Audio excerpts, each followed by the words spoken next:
I will sing a new song to the Lord. He's my God, for He is the strength of my life. Oh yes, it is. In the morning when I wake, I open up my eyes. He comes to me on the glow of the burning sunrise. He takes my hand and He leads me on through the heat of the day. He fills my soul with peace and rest. He hears me when I'm Do we follow the commandments of Christ? Are we a Christian? Do we adhere to His teachings? Do we do what He said? And read them in your own Bible. Don't take my word for it.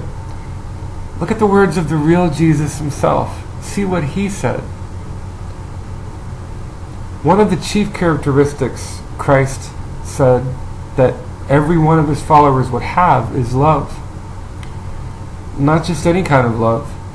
Not the weak, pathetic, human kind of love that's based on conditions and circumstances and tit for tat. Not that sort of love, but the sort of love that, like Jesus, loves its enemies, blesses those who curse it, prays for those who use it.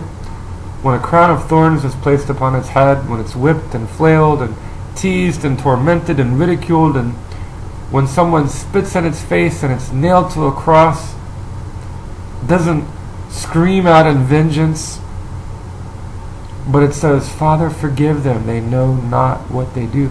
That kind of love is the kind of love Jesus said His followers would have.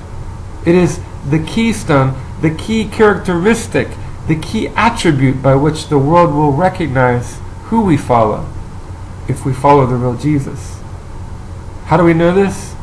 Jesus says in John 13, verses 34 through 35, a new commandment I give unto you, that you love one another as I have loved you.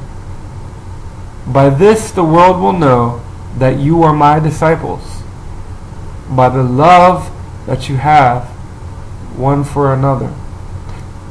Not your wealth, not your accomplishments, not your skills, not your ability to speak in a public situation, not your artistry, not your wisdom, not your cunning, not your gratuity, not your other characteristics, not your physical beauty or your strength or your prowess.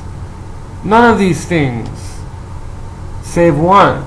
Jesus said, by the love that we have one for another. Is that love in us? Is that love in you? Look in your heart. Is that love within those around you who call themselves Christians? If it's not, we're not following the real Jesus. We're not obeying His commands. We're not adhering to His teachings. We don't even have that key characteristic by which He said the world would recognize that we belong to Him.